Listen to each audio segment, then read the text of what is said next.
Yep. Okay, it's been a hectic couple of days at Oriel Park. I'm delighted to say I'm joined by your new manager, Jon Daly. John, welcome to Oriel Park, and I say welcome to Oriel Park. You've been in the dugout for your first game. It's been a bit of a whirlwind since we announced you on Thursday evening. Yeah, no, I appreciate that. Thanks, Gavin. Obviously it happened very quickly. We'd spoken to the club kind of last week, and I spoke to Brian then on the Thursday about potentially coming in.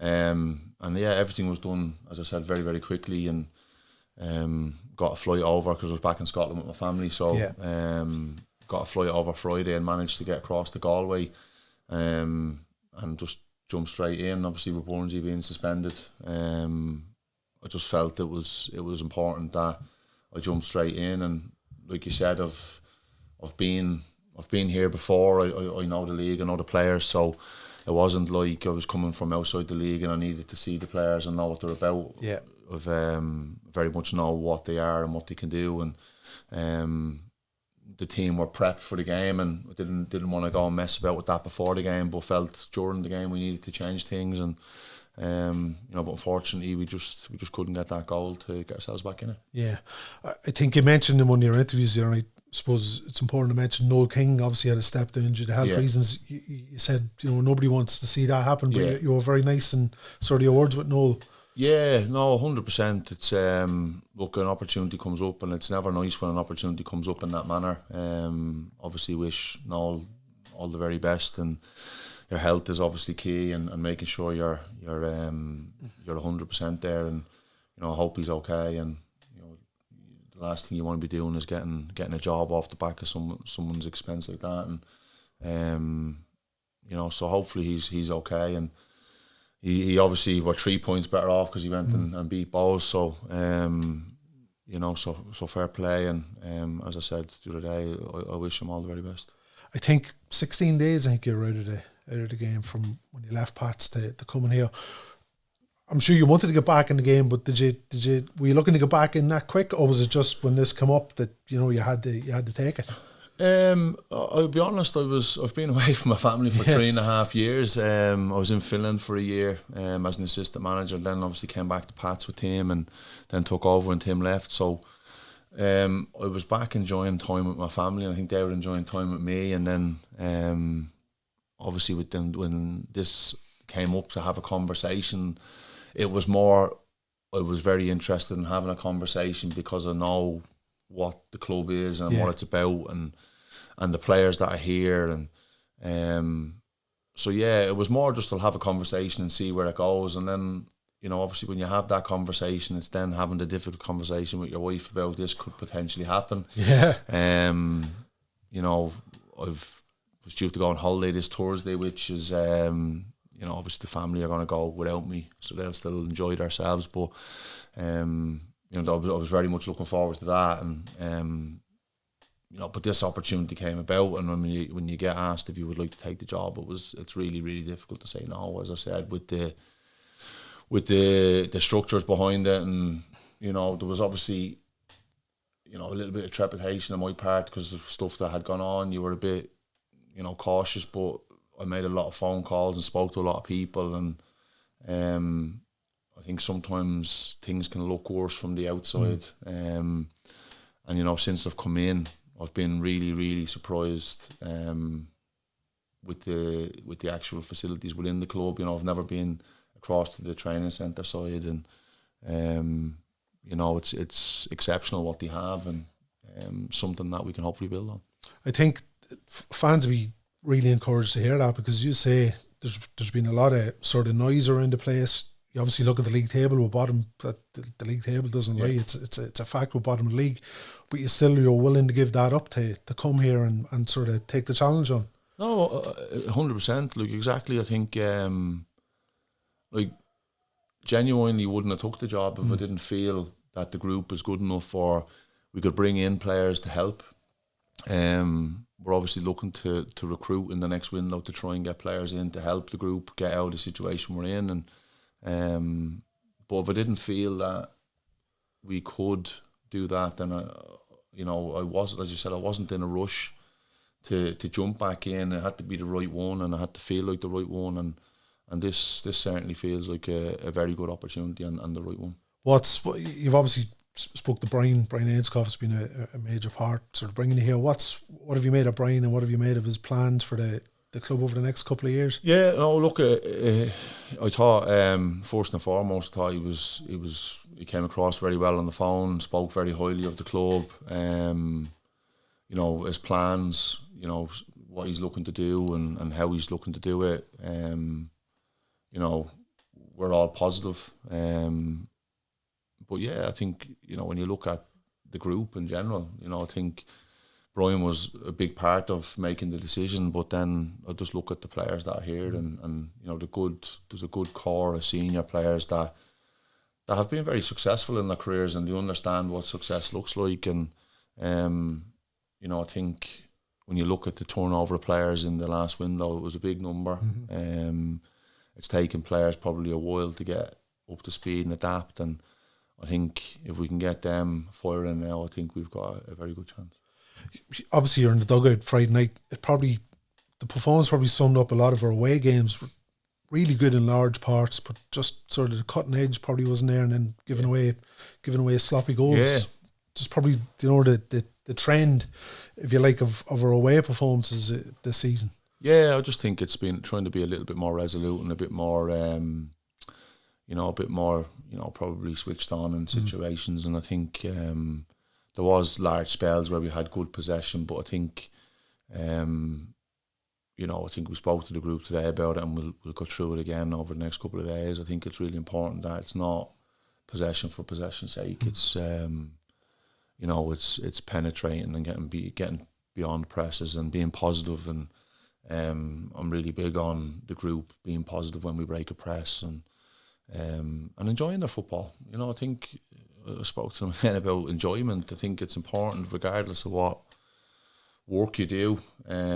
You know, football, outside of football, if you enjoy what you do, you're going to be more productive. And I think it's important that we try and get that element of enjoyment back into it, and hopefully that then transfers into the stands. And, you know, from what I've seen of the fans, they've been fantastic. You know, I think the clips after the Rovers win, you know, you would never have thought the club were where they were. So it just shows you the fan base are there to get behind the team, and it's important that when we go on the pitch, we, you know, go out and give everything. You know, we can't always guarantee we're going to play well, but you can always guarantee you're going to work extremely hard, and I think that's the foundation of what we need to build on. The contrast, and you look at the home form. 6 games unbeaten, 6 clean sheets. Yeah. You know, we've drawn 4 and 1-2, and it would have been nice to win a couple more of those. But the thing is, I suppose we can't rely on a home form just to get us through the season. We need to sort of mirror that away from home. No, 100%. And I think, like, when you go away to Galway, I think I know that Burnsy and the staff had you know, driven home the message of what Galway are. You know, they're very, very good at what they do. They're not shy about putting the ball on top of you and making you defend, and set plays are a key part of their game. And, you know, it helped them last year to get promoted, and it's helped them get points this year. And you know, to concede 2 set plays was obviously really disappointing. So yeah, it's something that, you know, I don't think they've done anything that was unexpected. So that's a credit to the staff with the work that they done. And the preparation that went into the game. The players knew exactly what to expect, and unfortunately for the 2 goals, you know, we didn't defend them moments well enough. And I think if we do, there wasn't an awful lot else in the game. I think you know, I think A. Devon hit the bar with the flick on from Zach Johnson when he misheaded it, but there was nothing really else in the game. And you're spot on in the sense that we didn't create an awful lot.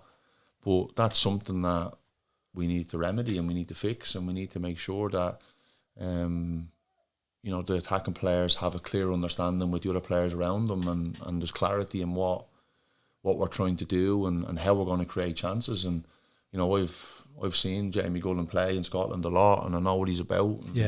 And he's a handful, and he can score goals. It's just trying to get him into situations and get him into areas where we give them the best opportunity to do that. You've been in that situation yourself as a centre forward. couple of times, yeah. Yeah. Well, you're working. Well, you're doing it. You're working. Sure. Yeah. I think anybody looking at Jamie can't question his work ethic and his. He leaves the pitch. He needs probably one just to go in off his elbow or his backside at this stage, and it might set him off on one. Yeah. Well, I'd actually label that on the whole team, and that was again one of the big kind of draws to it. Like not only the quality, but the desire to work hard. Yeah. They're an extremely hard-working team. They haven't been beat or they haven't drawn games through lack of effort. It's just maybe that little bit, last bit of quality that the last pass or the last touch has let them down. So it's concentrating on them final actions that hopefully will help us. And you're spot on. I think Jamie's work rate, and when he's closing people down and chasing people, it's not just one press, it's two, it's three, it's four, and I think that helps the team. I think that, it sets an example to others, and I think it certainly, I know fans appreciate it. And, as you said, I've been a striker myself. I know what it's like when you go through these spells where you just, for whatever reason, you can't score. And then, as you said, something will go in off your back and go in, and then you just take off. So it's just, we're hoping that we can create chances for him to get that first goal, goal he hasn't had in a while, to get him off and running and then start getting points for the team. Yeah. You mentioned the window coming up. One of the real benefits of having a manager who's been in the league up to a couple of weeks ago, the league, I'm sure you have targets in mind. Yeah. Can we expect much sort of business incomings and outgoings, or are you going to give it a couple of weeks till you assess everything? Yeah, well, I think it's important. There's obviously stuff going on in the background before I came in, and it's trying to address all that quickly and get clarity for them players where they're at and where I'm at, and ultimately I want players at the club that want to play for the club, and on the flip side of that, you're not wanting to lose many players. So so look, there'll be conversations had with certain players, and then the loan players, there's obviously going to be movement there. Yeah. In terms of those, as the windows kind of overlap with the UK window, and so it's obviously likely that we'll lose the loan one. So it's important then that we replace them. So there's going to be a bit of movement in terms of getting bodies in. It is a difficult window. Because if you're bringing players from across the channel, they're coming in our season, they've just been away on holidays, relaxing, probably not expecting to go straight into a season. And so it is trying to get players that, will be able to hit the ground running. And it's a difficult task, but it's one that, it's one that I'm certainly up for. And to be fair to Brian and the club, they've said whatever we need, we'll get, and they'll back us. But I think ultimately for me, it's about bringing in players that are going to improve you, and it's not just a case of bringing in people to be squad players. I want to bring in players that are going to actually improve the team and help us win games of football. In terms of staff, I know you're asked after the game on Friday night. It's no secret we haven't had a proper goalkeeper coach or full-time goalkeeper coach for the last 4 or 5 weeks. Yeah. Can you expect to see a couple of new additions in the background team as well? Yeah, I'm probably in less of a rush with all of that. Yeah. I think it's important that we see what's in the building and have a look and who's capable of what. But yeah, we'll definitely be looking to bring staff in. I think it was chatting to Burnsy about, is there a staff WhatsApp group, and he said there's 3 of them in it, so so certainly need to add to that. But no, look, we'll see what's out there, and again, it's trying to bring people in that are going to add to the group and add value to us and help us and challenge my thought process as well, and try and improve myself. I'm big on not just having people around that agree with you, because I certainly don't have all the answers. Yeah. I've obviously got a good knowledge in the game. I've been in it a long time, and but certainly don't let on to know everything. So it's important that I get people in that are going to question me on why I'm doing things, and help me grow as a coach and a manager as well. Yeah. Just finally, one of the things when you're speaking to you on Thursday night, you said you're looking forward to immersing yourself in not only the club, the community, the town. I think this club, we need a manager. I think Liam Byrne said it after the Rovers game, not just on the field but off the field. Somebody to take us into the next, into the future. Yeah. It's a role you're looking forward to. Sort of, you might. I think I'm right in saying you might be based in town. It's something you're looking at? Yeah, well, that's the plan. Yeah, that is the plan. As I said, my family are still in Scotland. Yeah. And with my kids, the ages that they're at with education and stuff and exams, there's no kind of plans for them to come over. So, my own family are from Dublin. When I was at Pats, I was living with my mum. So I just think it's only right that I base myself here. At the moment, I'm in the B&B until I get somewhere sorted, and but yeah, I think it's important for the club and everybody. It's great to see so many of the players living in the area as well. Yeah, I think it's important, that the town has an identity in terms of the football club, and that the players and the staff are invested in what's going on just outside the football club as well, in the community projects and stuff like that. And it's important that, it's not just left to the community officers to deal with. And, we, as the first team, are a face, and we're seen there. And obviously just having conversations about that has been going on, which is pleasing to hear, because I think it's very important. Yeah. First home game Friday. As you say, you were looking at the videos after the Rovers game. Yeah. You could see with this place, you've been here before, when this place is on a high, unfortunately you're on the receiving end a couple of times. Yeah. But you know what it's like when Oriel, nobody likes coming up here when it's rocking and it's intimidating, and that's what we need again on Friday night against Derry. Yeah, well, I think it's really important. I think obviously the club and the team are in a difficult position at the moment, so it's important that the fans are right behind us. And as I said, we'll always give 110% effort, and we are down to the bare bones in terms of body, so it's important that they try and give us that extra boost. And I know it's the old cliche of the 12th man, but genuinely, it's when home fans are like that, and especially up here, they are vocal, they are loud, and it's really appreciated by the players, the staff, that when they are behind you. And it'd be very easy, very, very easy for the fans to come and with a negative mindset because of results, because of where the club are. But from what I've seen of them, they haven't. They've got right behind the team, and I think it's important that continues. And we'll certainly be trying our very best to get out of the situation we're in. And as I said, I do believe that the group is good enough, and we're adding in a little bit of quality on the pitch and staff wise as well. It will help, and we'll hopefully get where we need to get to it. And but the fans will play a massive part in that. Right, I think I speak for everybody in Dundalk. The very best of luck to you. Thank you. I hope it goes well, and I think we're nicely set now to go forward. I hope so. Yeah, appreciate that. Thank you. Thanks a million. Very much looking forward to it. Good stuff. Thank you.